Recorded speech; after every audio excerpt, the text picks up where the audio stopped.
Perang Hattin pada tahun 1187 merupakan salah satu peristiwa terbesar dalam sejarah hubungan antara dunia Islam dan bangsa-bangsa dari Eropa yang datang membawa simbol salib.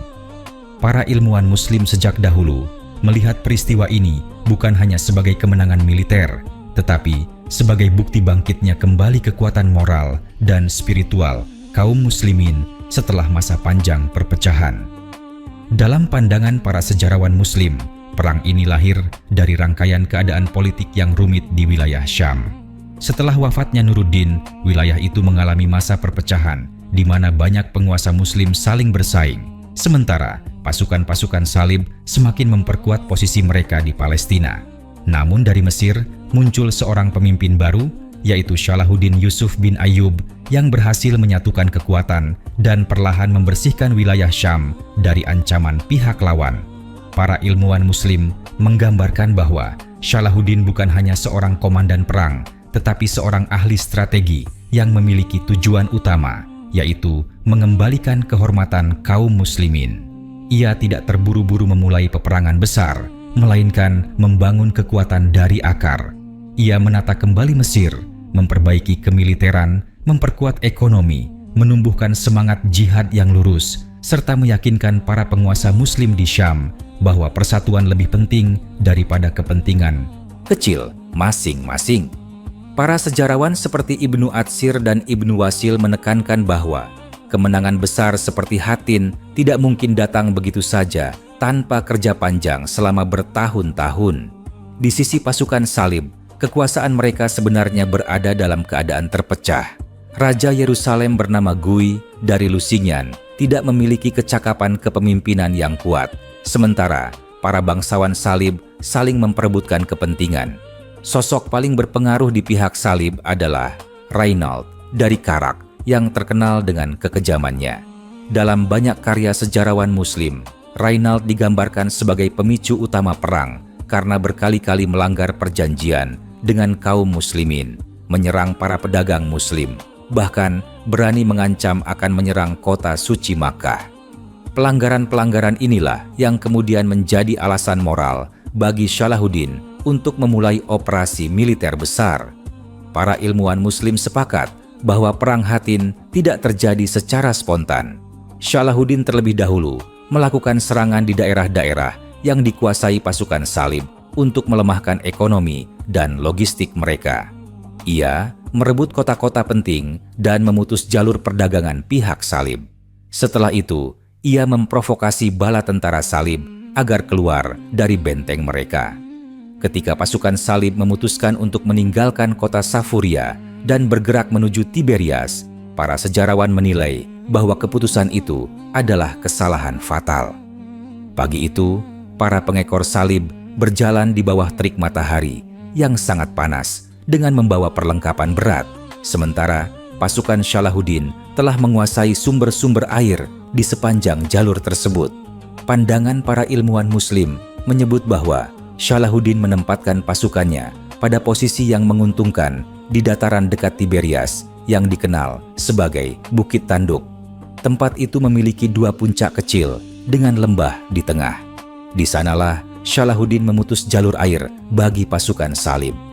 Para ilmuwan seperti Al-Makrizi menuliskan bagaimana pasukan Muslim menggunakan taktik yang membuat pasukan salib kelelahan. Mereka menembakkan anak panah tanpa henti, sehingga barisan salib kesulitan mempertahankan formasi. Debu yang beterbangan bercampur panas yang membakar membuat para prajurit salib kehilangan tenaga. Sejarawan Muslim menggambarkan bahwa jumlah pasukan Muslim sekitar 20.000, sedangkan pasukan salib lebih banyak dengan jumlah sekitar 45.000. Namun, menurut para ilmuwan, jumlah bukanlah penentu utama kemenangan. Yang terpenting adalah persatuan, strategi, dan kondisi moral pasukan. Para prajurit Muslim datang dengan keyakinan bahwa mereka berperang untuk membebaskan kota suci yang telah berada di tangan pasukan salib selama hampir 90 tahun. Sementara, pasukan salib datang dengan kondisi tidak terkoordinasi, kehausan, dan kelelahan berat. Ketika pasukan salib terjebak di antara bukit-bukit yang gersang, Salahuddin memerintahkan pasukannya untuk membakar rumput kering sehingga asap panas menyelimuti pasukan lawan. Dalam banyak laporan sejarawan Muslim, suasana itu digambarkan sebagai puncak kehancuran moral pasukan salib. Mereka tidak dapat melihat dengan jelas. Mereka tercekik asap, sementara rasa haus semakin menyiksa. Akhirnya, formasi pasukan salib hancur berantakan. Para ilmuwan mencatat bahwa sejumlah besar pasukan salib menyerah. Ada pula yang terbunuh dalam pertempuran sengit. Pada puncak pertempuran, tenda besar mereka dijatuhkan oleh pasukan Muslim. Ibnu Atsir menggambarkan momen itu sebagai simbol runtuhnya kekuatan salib di wilayah Syam. Raja Gui tertangkap dan Reinald dari Karak ditawan lalu dihukum oleh Salahuddin karena pengkhianatan dan kekejaman yang telah dilakukannya terhadap kaum muslimin. Para sejarawan Muslim menyebut bahwa tindakan Salahuddin terhadap Reinald bukan sekadar pembalasan, tetapi pelaksanaan hukum terhadap orang yang telah berulang kali melakukan kezaliman dan pelanggaran terhadap perjanjian. Kemenangan di Hattin membuka jalan bagi pembebasan kota suci Yerusalem. Para ilmuwan Muslim menekankan bahwa tanpa kemenangan di Hattin, usaha merebut kembali Yerusalem tidak mungkin berhasil. Setelah perang itu, hampir semua benteng salib di wilayah Syam jatuh satu persatu. Kaum muslimin kembali menguasai wilayah pesisir, benteng-benteng penting, serta jalur perdagangan. Namun, para ilmuwan Muslim tidak hanya membahas kemenangan semata. Mereka sering menekankan sifat belas kasih Salahuddin setelah peperangan. Ia memperlakukan tawanan perang dengan adil, memberikan minum bagi para prajurit salib yang kehausan, dan tidak membalas kebrutalan pihak lawan dengan tindakan serupa.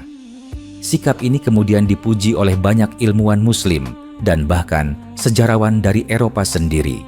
Dalam kajian para ilmuwan Muslim, Perang Hattin menjadi pelajaran besar bahwa kekuatan umat Islam terletak pada persatuan, kesabaran, dan strategi yang matang.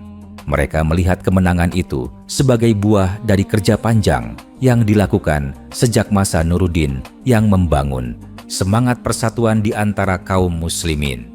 Salahuddin melanjutkan warisan itu dengan penuh keteguhan. Hattin tidak sekadar pertempuran, melainkan titik balik besar yang menunjukkan kebangkitan kembali umat Islam setelah masa-masa sulit. Hattin juga menjadi simbol bahwa peradaban Islam mampu bangkit ketika memiliki pemimpin yang adil, berani, dan bertakwa.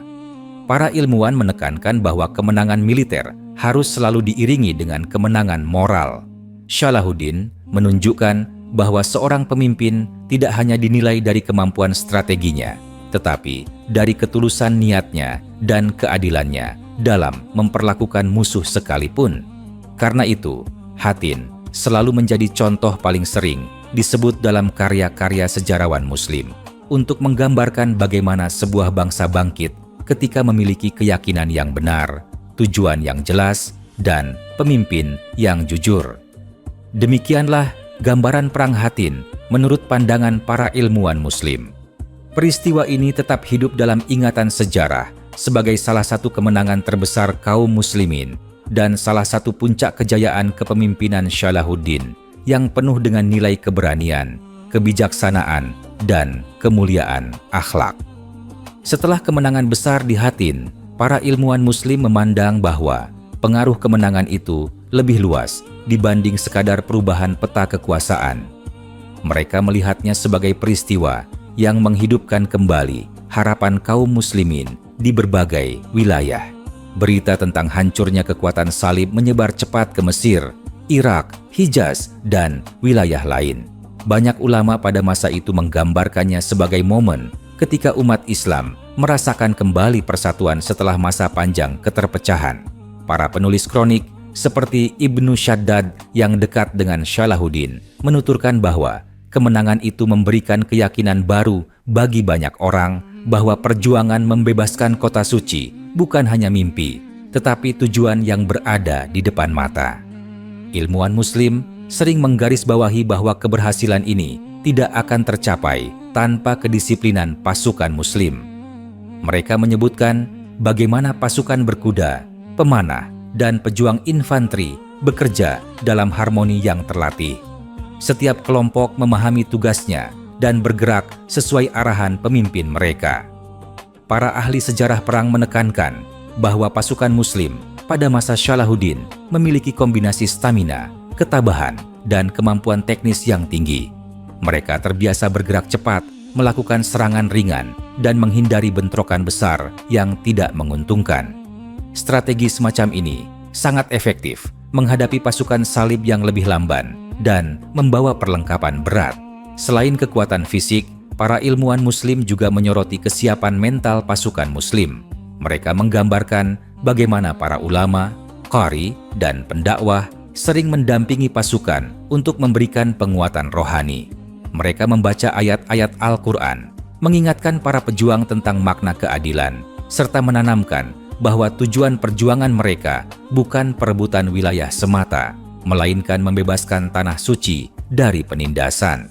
Dukungan spiritual ini, menurut para ilmuwan, adalah unsur besar yang membuat pasukan Muslim mampu bertahan dalam tekanan dan tidak goyah ketika menghadapi pasukan musuh yang jauh lebih besar. Para ilmuwan Muslim juga memberikan perhatian kepada aspek moralitas dalam Perang Hattin. Mereka menggambarkan bagaimana Salahuddin selalu menahan diri dari tindakan yang melampaui batas. Ketika pasukannya memiliki kesempatan mengejar kelompok musuh yang tercerai berai, ia tetap mengatur agar pengejaran tidak berubah menjadi kekejaman. Ia memberi perintah agar para prajurit fokus menangkap komandan-komandan penting dan mengamankan wilayah sekitar Bukit Tanduk. Hal ini dipuji oleh para ilmuwan sebagai tanda bahwa perang itu dijalankan dalam kerangka keadilan, bukan dendam. Setelah pertempuran berakhir, para ilmuwan Muslim menulis bagaimana Salahuddin segera mengirim pasukannya untuk mengamankan wilayah pesisir Palestina. Ia tidak ingin kemenangan di Hattin menjadi tanpa makna. Benteng-benteng yang selama puluhan tahun menjadi simbol kekuasaan salib mulai satu persatu tunduk kepada kaum muslimin. Para ilmuwan menyebut bahwa kecepatan penguasaan wilayah setelah Hattin menunjukkan bahwa pihak salib telah kehilangan kepercayaan diri. Mereka tidak lagi mampu mempertahankan struktur militer mereka sebagaimana sebelumnya. Banyak garnisun menyerah tanpa perlawanan, berarti karena memahami bahwa kekuatan utama mereka telah hancur. Para ilmuwan Muslim juga menulis tentang dampak psikologis kemenangan itu terhadap masyarakat Muslim. Banyak penduduk yang sebelumnya hidup di bawah tekanan merasa kembali memiliki masa depan. Wilayah-wilayah yang sempat dirampas musuh kini kembali dikelola di bawah pemerintahan yang adil. Kehidupan ekonomi perlahan membaik karena jalur dagang kembali terbuka. Para ahli fiqh dan pemimpin lokal mengatur kembali kehidupan masyarakat agar stabil. Setelah masa ketegangan yang panjang, mereka bekerja keras menghilangkan sisa-sisa kesulitan yang ditinggalkan pasukan salib. Dalam literatur sejarah Islam, Perang Hattin sering dipandang sebagai karya kesempurnaan strategi yang matang. Para ilmuwan memuji cara Salahuddin memanfaatkan kondisi geografis, cuaca, dan kelemahan lawan. Mereka menilai bahwa penguasaan air adalah kunci utama kemenangan. Para ahli strategi pada masa itu dan sesudahnya menjadikan peristiwa ini sebagai contoh penting tentang bagaimana pengendalian sumber air dapat menentukan hasil sebuah perang. Menurut mereka, bukan hanya kekuatan senjata yang menentukan, tetapi pemahaman mendalam tentang lingkungan tempat sebuah pertempuran berlangsung. Para ilmuwan Muslim juga membahas peran pasukan berkuda ringan dalam Perang Hattin. Mereka menyebut bahwa pasukan ini merupakan tulang punggung strategi manuver cepat yang dipakai Salahuddin. Mereka bergerak dari satu sisi ke sisi lain, menyerang dan mundur dengan sangat teratur. Cara bertempur seperti ini sulit ditandingi pasukan salib yang bergerak lambat dan mengandalkan perlindungan baju besi berat. Di tangan pasukan Muslim, kuda bukan hanya alat transportasi, tetapi senjata strategis yang memberikan keunggulan besar dalam mobilitas. Sebagian ilmuwan Muslim juga mengaitkan kemenangan Hattin dengan keberhasilan Salahuddin menghapus pertikaian politik internal di dunia Islam. ia berusaha menyatukan amir-amir di wilayah Syam dalam satu tujuan besar. Para ilmuwan menyebut bahwa tanpa persatuan itu, kemenangan tidak akan dapat diraih meskipun jumlah pasukan lebih besar. Dengan hilangnya persaingan di antara para pemimpin Muslim, seluruh kekuatan dapat diarahkan sepenuhnya kepada pembebasan kota suci. Inilah yang membuat Hattin menjadi simbol persatuan umat dalam banyak kitab sejarah. Para ilmuwan Muslim menuturkan bahwa setelah kemenangan itu, banyak penyair menggambarkan Hattin sebagai cahaya yang muncul setelah kegelapan panjang. Dalam syair-syair mereka, Hattin dipuja sebagai tanda bahwa kebenaran akhirnya mengalahkan penindasan. Bahkan beberapa ulama menuliskan bahwa kemenangan ini adalah rahmat yang Allah berikan kepada kaum muslimin karena keteguhan mereka bertahan pada ajaran agama dan menjauhi perpecahan. Mereka menekankan bahwa kemenangan sejati bukan semata terletak pada keberhasilan pasukan, tetapi juga pada perubahan sikap masyarakat yang kembali mendekatkan diri kepada Tuhan. Dalam pandangan para ilmuwan, Perang Hattin bukan hanya catatan masa lalu, tetapi pelajaran abadi tentang bagaimana sebuah umat dapat bangkit ketika memiliki keteguhan prinsip, pemimpin yang adil, serta tujuan mulia yang tidak menyimpang dari nilai kebenaran. Mereka menilai bahwa kejadian ini selamanya akan menjadi contoh tentang bagaimana perjuangan yang jujur dan teratur dapat mengubah arah sejarah. Karena itu banyak ilmuwan Muslim selalu menjadikannya sebagai rujukan dalam memahami dinamika kebangkitan sebuah peradaban.